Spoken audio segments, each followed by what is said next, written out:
All right, what's up, everyone? Wanted to take another look here at the Hawthorne Manor course. So just going to run through this hole with some more technique. So I'll typically aim towards the left edge of this fairway and do a hook shot with the B3. Very controlled shot.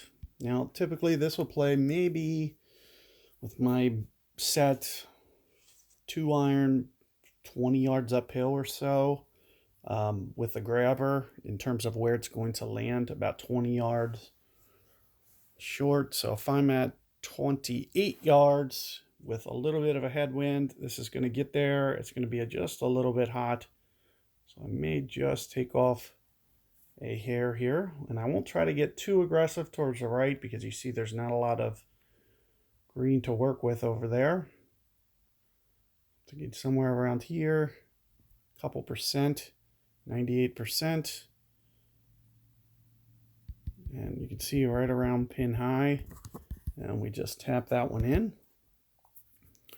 Going to hole 2, this is going to play downwind. It typically will play pretty close to straight up. So 204 to the pin, 206. With not much wind, we're looking at pretty much a full shot here to get this there. And there's not a lot of room to play with short of the hole, so I am just going to blast it. And you can see it actually looks pretty good. I actually got close enough to get great shot points, so the distance control was pretty on point there.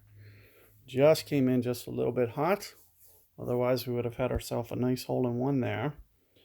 Now this is always one of my kind of least favorites here. We're kind of towards the back edge a little. You can get a 3-wood over this, but you'd have to go driver through this crack over here or around somehow.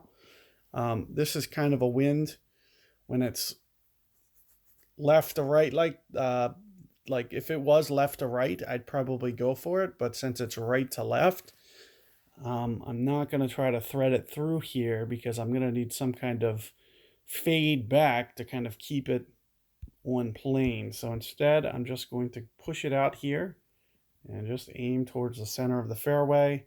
And in this situation, another thing that you'll want to pay attention to is the tee box. If you're kind of up a little bit and it's saying 290, 295 to the pin, it's something we can start to think about with a 3-wood going over. But you'll need some kind of tailwind usually to pull that off. Now, what I'll typically do is play a bit of the break of the green, so that's what I'm going to do here. You can see this is almost straight up, 82, 81.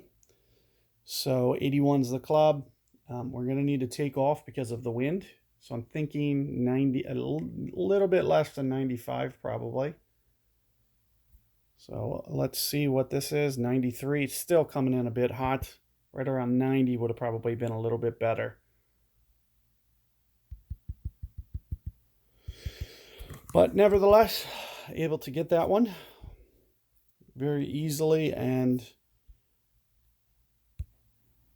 not doing too much. So what I'll typically do here is I'll just use a grabber ball, and with my 308 driver, it'll pretty much come straight up. Similarly, you could take off, but I like to hit this nice controlled shot just so I can control. You can see that it just stops right towards the edge. The only difference is wind variations. I may have to take off of it a little bit for a tailwind. Into the wind, I might have to kind of make a similar adjustment. Now here, I'm just going to probably be able to go, when I can get close to the edge like this, with me at about 280, I may even have to take off a little bit on this driver, but it's pretty much a driver with no spin. And aside from that, you can see that I'm trying to aim towards the left of the hole as my alignment. Because this is kind of uphill, it always lands more towards the right. So even with the wind pointed that way, you're going to see that I'm to the left of the hole. As I mentioned, I may just come in off of this just slightly. Maybe like a 99%er if I can, 98. And just rolls up there. We got to the fringe. 99 would have probably been perfect. But you can see I still needed to go just a hair more left as well. Just a hair more. I was pretty close, just off on my alignment. So we are going to bring this one in with some speed. and get our eagle. However, keep in mind we missed the green in regulation, so we lost out on a couple points there. However, we already got great shot points. So with the great shot points, we have number one tiebreaker. Well, number one tiebreaker is going to be who puts up the most of those points. So at that point, green in regulations, those kind of points no longer matter. So it doesn't matter if I'm missing greens. I just need to really worry about score at this point. So here you can see I'm going to take off maybe just slightly because I don't want to roll through. On a tight pin like this, I'm going to use a grabber. Typically, I'd like to try to play rollout. I'm not going to be able to do that here. And you can see I'm going to play pretty much a considerable amount for the wind plus the slope. And on top of this, I'm going to need to figure out my distance control. 9 into the face, it's going to land probably at least maybe 119, 118, 117, somewhere in there. So taking off 10% is probably a little bit too much. I'm thinking about taking off maybe 8% or so for this, because I want to make sure that I at least land pin high here. Thinking somewhere up in here. Maybe just 1 more percent, right up in there. 93. So I was a little short, and 94 was probably perfect there. Almost got in there for some more great shot points. But you can see my alignment looked pretty good. If I could have got that 94, may have been right on that.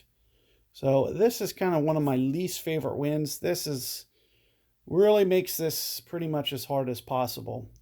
So what you're going to need for a win like this is a Maniac's Ball. You're going to need to play this hole very specifically. There's kind of 2 places they'll put you on this tee box. One's up a little bit more, one's right here. This is kind of the longest version that we're ever going to face. So I'm thinking something along the lines of maybe Maniac Silver Tee. May even, to be honest with you, need to go Gold Tee. It's very close on this situation. So if I do go Golden Tee, what I'll typically do is put it over to the right. I'll probably keep this one on medium because I'm not sure it's so much that I want to hit high. I want to make sure that I don't hit the green on this. But even if I do hit the green, it will be okay because it's a Maniac and it'll come in a little bit slower. So you can see with what I'm doing with my alignment, kind of positioning it over towards the left of the green, because this wind is really going to make this hook around towards the right a bit less. So you can see it does just catch that. As I mentioned, if I would have went high, it probably would have landed on the green. I didn't need it to land on the green. However, it wouldn't have rolled over with that kind of headwind. So do keep in mind, even if it did, I'd just kind of be more over towards the left of the green, probably with just a tad longer putt than this. And I'm going to go full here. Got to get a little aggressive. And just roll it through with some extra speed. You can see there's a nice eagle for us. Keep in mind, need to play that last hole very dynamically. As I mentioned, there's kind of 2 different places they'll put you on that back tee. And additionally, they sometimes move you up to the middle tee. With the middle tee, I need to do some kind of A1 shot. So a very aggressive hook slice around the trees as opposed to that control B3. So you need to know how to play both and, also play between the different tees that you may or may not have to do. Because if that's a tailwind, I don't even go Maniac's Ball. So you really just got to, really know the different scenarios there. Here with this headwind, I am going to try to get just a little bit more aggressive with this drive. I typically won't do this, but with straight into the headwind, it is going to be advantageous for us to kind of have just a little bit more length off the tee. So I'm just trying to get this up here to where I can give this a good chance at the green, because we do have a nasty headwind. This might barely sneak on, but I also may clip the underside of the tree. So it's really tough to tell. Like, I really needed to almost get it just a little bit closer on that edge. Another thing that I can probably do is I could probably bring this in with a controlled fade to maybe try to get it to duck under the tree. So that may be what I try to do. Just try to push up and avoid that tree branch. Oh, just not enough. So if I would have just hugged the right-hand side, I would have just had enough to crawl that up. As you can see, it landed right there. All it needed, it landed right up here. All it needed to do is just get to the baby crest of the bottom of that green, and it would have been right in there for a nice putt. However, we still are left with a shot here. So you'll see that I try to play the wind. 16 out of 33 is a little bit under 50%. However, up the slope into the wind, we are going to go beyond 50%. I think it's somewhere in the neighborhood of 60, which is also going to up the amount that the wind plays as well. So you got to keep that in mind when going about this. As I mentioned, we are probably going into about 60. So we had the alignment down, and it just came up, 2% more there, and that's probably right into the hole. However, that specific scenario is going to be hard for guys to beat me. So even when guys do come in and play this, it's going to be hard for them to get that. They really, because you saw what I did, silver tee, max bag, torpedo ball, and I still couldn't get up to the green. So, but I could if I would have just hugged the edge just a little bit more. So, but everything needs to be essentially perfect. Most guys will try to underdrive that, and they won't be able to get that eagle either way. So, I'm not really in a threat of losing that one. Now, what I'll typically do is play this one pretty straight up. So and you'll always have to play the wind scenario. So you can see this is kind of wind in the face. We have room to play behind. You can see that it's kind of a front pin here. So with room behind, I'll typically, since this is a headwind, maybe go pretty full here.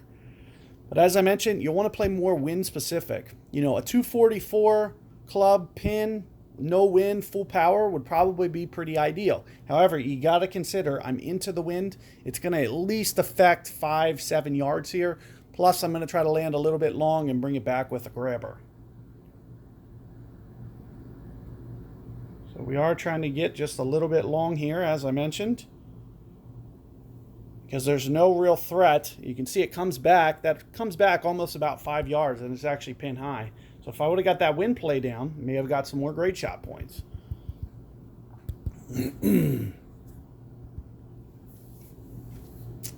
However, all in all, pretty standard. Typically what I'll do, I can't remember if I went for this in my last guide or not. This isn't a very good wind for going for it. So, you would need to go full everything, maniacs, gold tee, driver.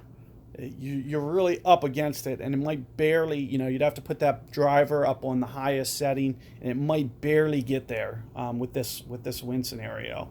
So with that in mind, I'll pretty much be laying up here, even laying back a little bit because it looks like a back pin. So if I was to lay back here, it might even be better than what I just did. Because one of the things that we won't be able to do is get very aggressive on this pin location. So what I'm thinking is a roller ball, 128. This wind is going to play probably at least 20-25 yards. So if I'm thinking, 20 yards brings that down to 108. And also keep in mind that I'm using a top spin ball. It's still not going to stay behind the hole with this wind. Typically it would, but not with this wind.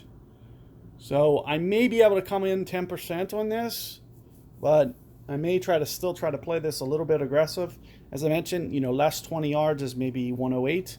108 out of 95, 10% less. We're looking at essentially probably pretty close. We're in the ballpark, but I think I can, that wind is very intense. I can maybe cheat over into the 90s, 92 even, and still be okay. You can see I'm still well short, but I just want to avoid because I can't really land behind that hole too well. So, trying to go 96 there is very a risky shot, especially when, I don't know for sure that 96 is safe. Now I do. But, better to be safe than sorry. But you can see with an 11 under there, with the great shot points, it's going to give me a lot of tiebreakers because this was kind of a hard setup. You saw a lot of tough pins in there. We had maybe 3-4 good opportunities to really get great shot points. but it was not really the easiest setup. And when looking at holes like 3 and 6, or 3 and 7 being really tough to get there, that 11 under score is going to be, and especially 9 as well. So 3, 7, and 9 played very tough there. So if they're a little bit more favorable, we're looking at maybe 13, 14 under. If we can, actually execute the shots, pull everything off. But when you have a little bit more conservative setup like this, you look at numbers like 11, 12 under with that setup as being very competitive and a good opportunity there. So keep that in mind. Good luck with your progress. Let me know how it goes, and I'll see you guys next time.